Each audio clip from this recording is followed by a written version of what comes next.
Looking at these two men, I don't think there's going to be anything traditional about this one-on-one matchup. And it looks to me like this entire arena is on its feet, and understandably so. The best laid plans often go awry, but the architect has always been able to rebuild and redesign. Yeah, but it's that reclaiming part at the end of his saying that Seth Rollins often gets tripped up on. He misses the dive. And unfortunately for him, there was no water in the pool.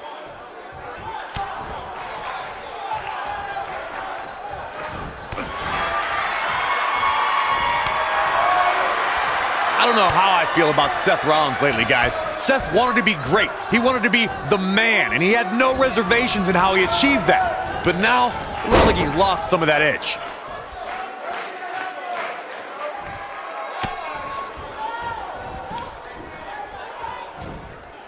Bad spot for him to be in here, guys. He's got to do something to get back in this thing. He's taking some offense. Corey, I would have to disagree with the notion that Seth has lost his edge. Rollins still wants to be great and still wants to be the man, but now he is doing it face to face. Look, the biggest difference between the Seth of the past and the Seth now is that he's not stabbing people in the back. He's atoning for his sins and confronting the competition head on.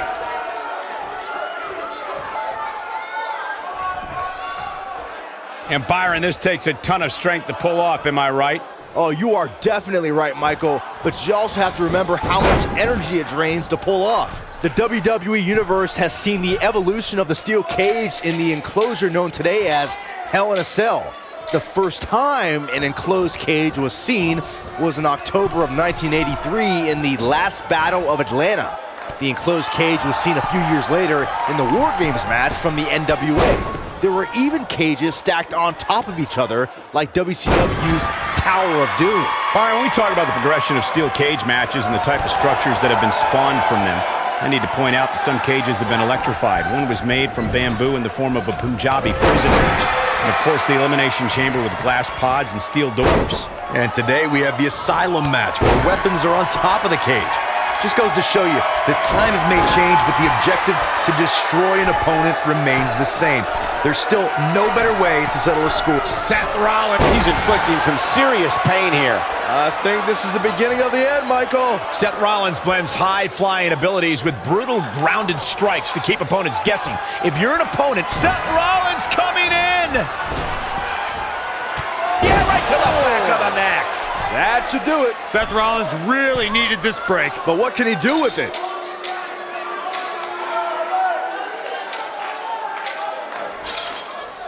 Going back to Seth's knee, I'm one to know that injuries are fair game, and Seth's was exposed to the world when he crumpled to the ground that night against Kane. You know, I actually agree with you, Corey. Any submission specialist needs to make that knee a priority. It also neutralizes Seth's biggest moves and keeps him from... We know what's coming here. Seth Rollins got out of there in the nick of time. They should count his lucky stars. Seth Rollins getting ready. Buffalo Bob! Here's his moment, Michael. This is not good. I don't think TJP knows where he is.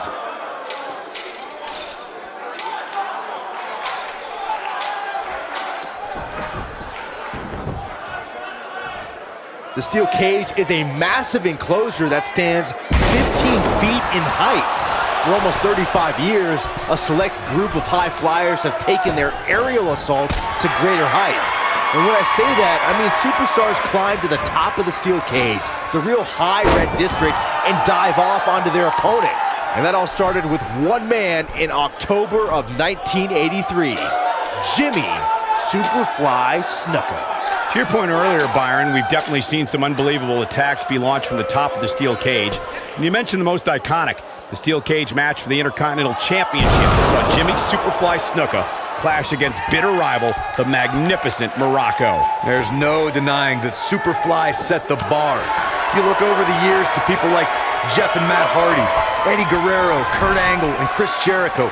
They continued to push the envelope and executed unbelievable attacks from the top of the cage. And watch Rikishi take flight off the top of the steel cage. Wow, they call Seth Rollins the architect for a reason. One of the most cunning superstars on the roster. He's shown he'll burn down bridges to reach the top of the mountain. Second time we're seeing this here. Oh, he turns it around.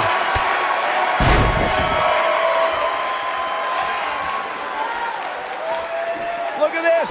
We know how Seth has used devious tactics to rise in the WWE ranks. His betrayal of his Shield brothers is a prime example. But Rollins has been on a road to redeem himself from his past deceit. With his history, it isn't easy to trust Rollins, but he has made earnest efforts towards redemption. The Hounds of Justice can attest to that. Look at this. He's going back to an old friend with that one. According to historians, the twisted metal that we see as part of steel cages today dates back 80 years. To settle a dispute between competitors Jack Bloomfield and Count Pietro Rossi, the two met inside a ring surrounded by chicken wire. At first, these types of matches were referred to as fence matches. Oh, wow. This is all but over. What a move. Oh boy, he is rolling.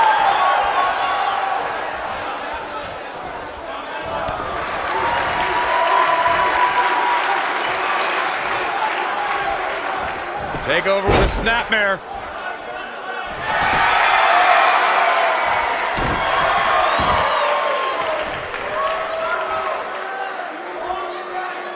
On a painful stretch here.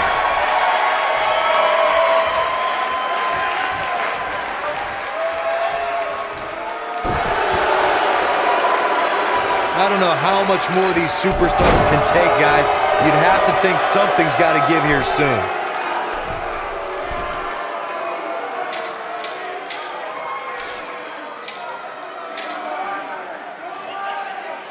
I don't know how these superstars are doing it right now. They've got to be exhausted.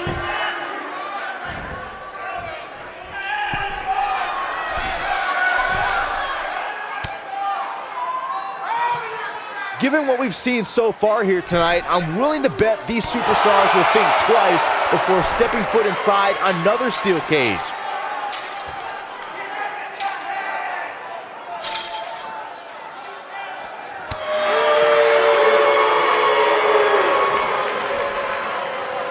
Seth Rollins got on a dangerous path there. Great move by the Architect.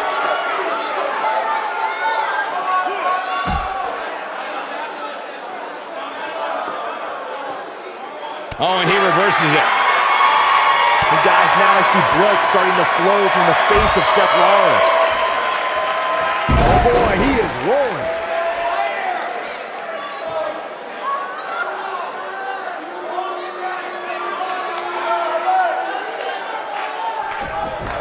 At some point, the referee may want to think about stopping this one before somebody gets seriously injured.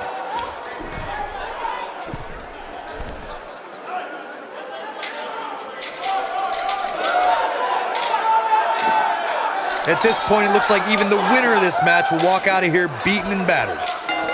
He's done it. He's done it. I can't believe it. He's done it.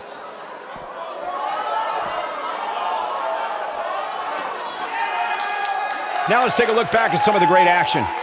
That was just one of those matches that the men involved should just be proud to be a part of. A legendary performance. This entire match was just one big highlight reel, and I didn't expect anything else. Here is your winner, Seth Rollins. It's all over, and Seth Rollins stands victorious. There's nothing more pure than picking up a win in a good old-fashioned one-on-one fight.